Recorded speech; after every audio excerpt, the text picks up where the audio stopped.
Buenas noches y bienvenidos una semana más a América a Directo.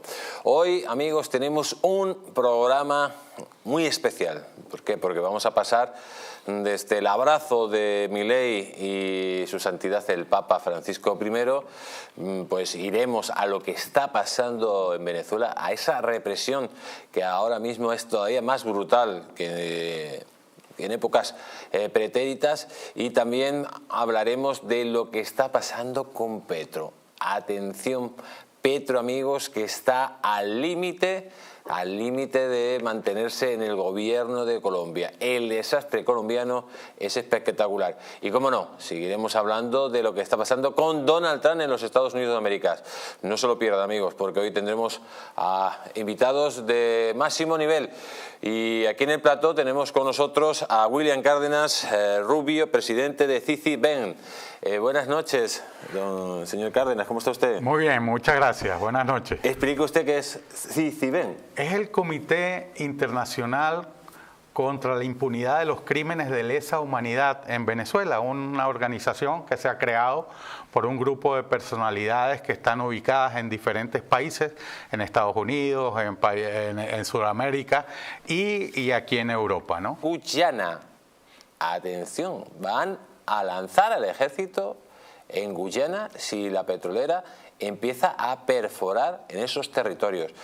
Señor Cárdenas, estamos hablando de que pueden provocar una guerra no solo con Guyana, sino con Estados Unidos, que ya tiene tropas sobre el terreno directamente. Bueno, esta es la deriva argentina en la que viene pensando Maduro desde el año pasado, ¿no?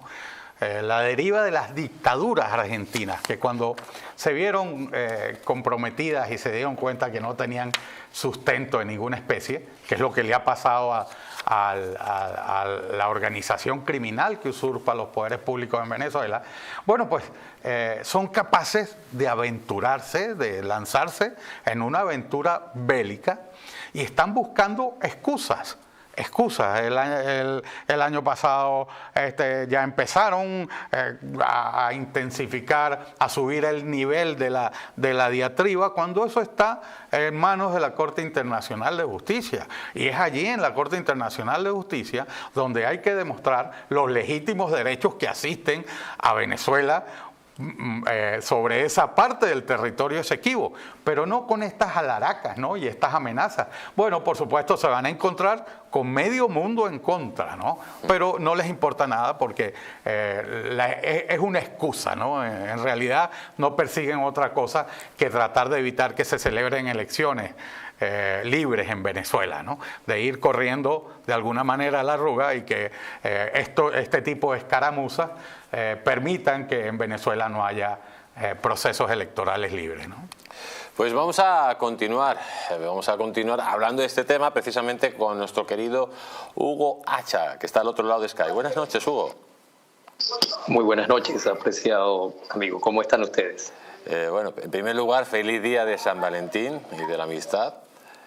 Y quería saber precisamente qué supondría un ataque de Venezuela a la petrolera, eso. O sea, si Maduro empiezan las obras de perforación de esta petrolera, manda a su ejército, ¿qué pasaría inmediatamente después? Bueno, primero que nada me parece muy interesante algo que mencionó tu invitado, que es absolutamente correcto, y me gusta el término la deriva argentina. Poca gente recuerda que antes del inicio de las hostilidades en la guerra de las Malvinas o Falklands, dependiendo de qué lado te escriba la historia, el día 5 de abril, el 3 de abril hubo un incidente que hizo que la guerra fuera inevitable. En las islas Georgias del Sur, una partida de rescatadores de chatarra y de metal argentinos de una empresa de un señor Davidov, si la memoria no me engaña, se apersonaron a este lugar para desmontar una vieja estación ballenera. Esto en el fondo era una operación encubierta de la Marina Argentina para crear allí una especie de puesto de observación. Lo que vino después es conocido como la batalla de Grytviken, terminó con una fragata argentina, si no me equivoco, la Guerricó, dañada y un helicóptero derribado. Pero a partir de ese momento la guerra fue básicamente inevitable. Me pregunto si en todo esto, y coincidiendo nuevamente con lo que dijo tu invitado, estamos ante la situación a donde una dictadura arrinconada por una serie de factores de economía, de política, de su relación con el crimen organizado, de rechazo popular, intenta encontrar en un conflicto y en un enemigo externo la posibilidad de la sobrevivencia en lo político. Creo que es una apuesta de muy alto riesgo para repetir circunstancias, y vamos a creer que la historia siempre es un círculo perfecto.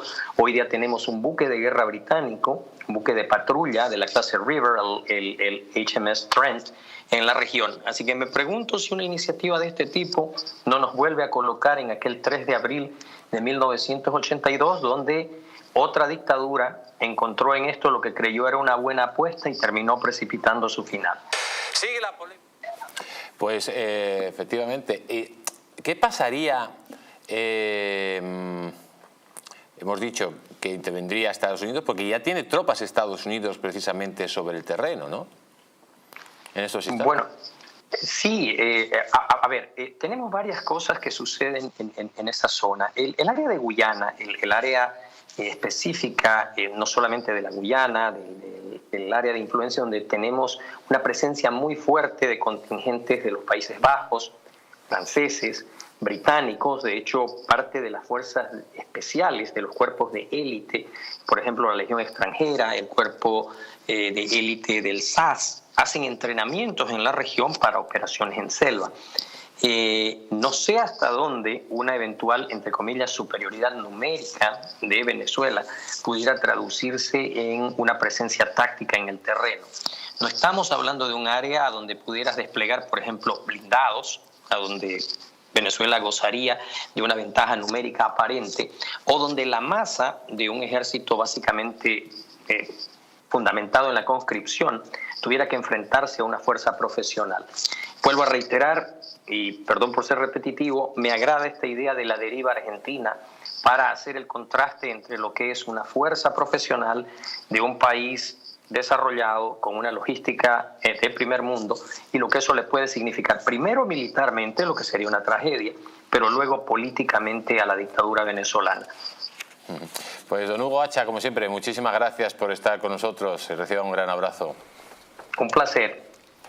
Y amigos, vamos a continuar hablando de la siguiente noticia. Dice, la obsesión por el lujo de la red que saqueó, atención, 2.000 millones de dólares de petróleos de Venezuela.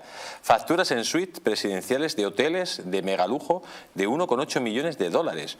Un armario de 1,3 millones, vuelos privados a Nicaragua por 761.497 dólares, cursos de cocina por 430.690 dólares, un gimnasio privado de 388.658 dólares. La red que expolió 2.000 millones de dólares de petróleos de Venezuela entró en una espiral de dispendios tras perpetrar el latrocinio de la principal empresa pública del país hispanoamericano entre el año 2007 y 2012. Tenemos aquí, lógicamente, al embajador William Cárdenas, que sabe muy bien lo que pasó en Petróleos Venezuela, cómo los comunistas directamente saquearon una de las principales empresas del país y las expoliaron hasta el punto que Venezuela, uno de los principales productores de petróleo, el que tiene mayores reservas de petróleo del mundo, se quedó desabastecida de petróleo. Totalmente, ha sido, creo que el expolio primero más rápido, más vertiginoso y más intenso que ha podido sufrir país alguno dentro del continente americano. Esta operación es simplemente, este es un pellizco de lo que se han llevado. No podemos estar todo el programa leyendo. No, es que son miles y miles de millones de dólares los que han conducido a la tragedia de haber tenido una de las empresas más importantes del mundo petrolero, era la tercera empresa más importante en términos de producción de petróleo en el mundo, a con más de 3 millones de barriles diarios, el significado tan importante que tiene eso, a estar ahora mismo en el 500.000 de barriles de producción, ¿no? Y todo bajo algo que en Venezuela se ha extendido en todos los sectores.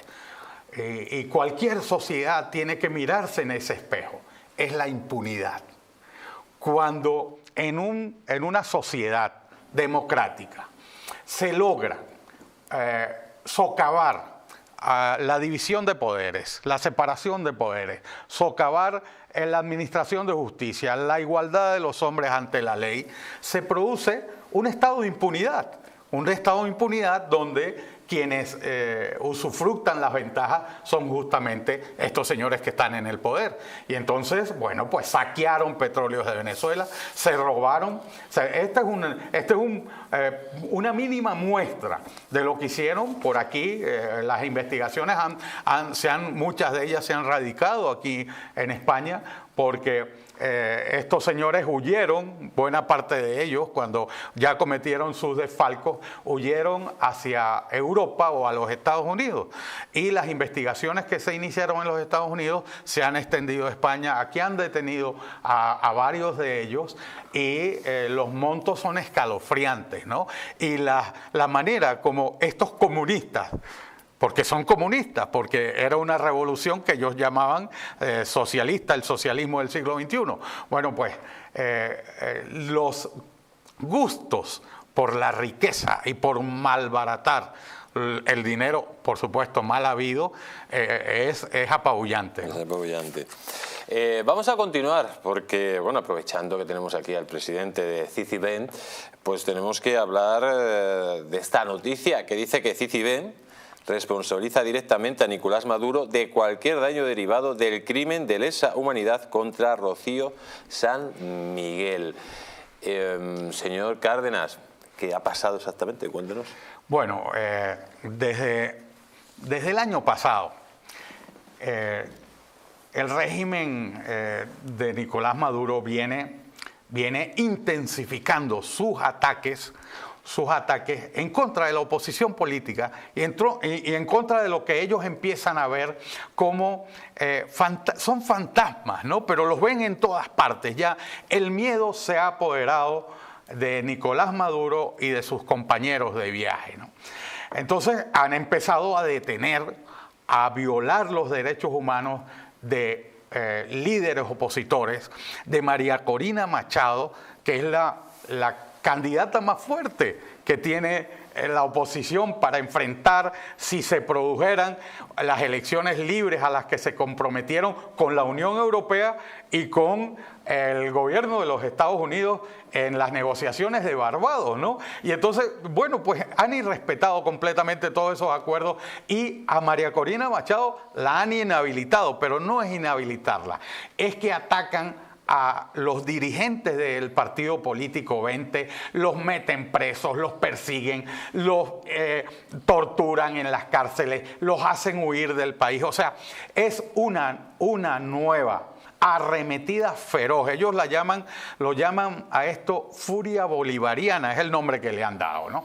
Y dentro de todas estas acciones, la semana pasada, el viernes en la madrugada de la semana pasada, han detenido a una defensora de los derechos humanos, que es la abogada Rocío San Miguel, que es directora de la institución, la ONG Control Ciudadano, que justamente vela por lo que ocurre en relación a los derechos humanos en Venezuela y tiene una organización que es muy activa en esta materia. Bueno, pues no solo la han detenido a ella, han detenido a su hija Miranda, han detenido a 2 hermanos suyos y a su ex esposo y los han metido en la cárcel. O sea, esto ya funciona, estos señores funcionan ya como una mafia, ¿no? Son mafias porque de hecho son mafias de narcotraficantes,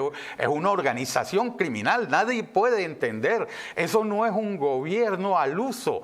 Es una organización criminal que se apoderó de los poderes públicos, los usurpa y, bueno, ahora que ven que ya no tienen respaldo social, que ya no tienen políticamente ningún eco en la sociedad venezolana, pues han entrado en situaciones de pavor.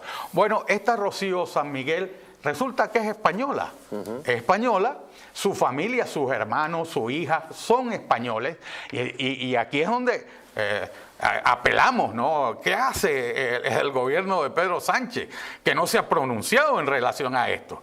Claro, lo entendemos, ¿no? Sus aliados, los de Podemos, los de Sumar, son su jefe, son cómplices. Su jefe, Zapatero, claro, es el embajador claro, de y la Zapatero, narcodictadura. Embajador de aquello, ¿no? Entonces claro, eso les impone un silencio, ¿no? Cuando la comunidad internacional ya está pronunciándose acerca de y exigiendo la liberación inmediata de la señora Rocío San Miguel. Así lo acaba de hacer la portavoz de Política Exterior de la Unión Europea. Y hay otros países que ya se han pronunciado por el estado de alarma porque además la mantuvieron desaparecida durante 3 días, ¿no?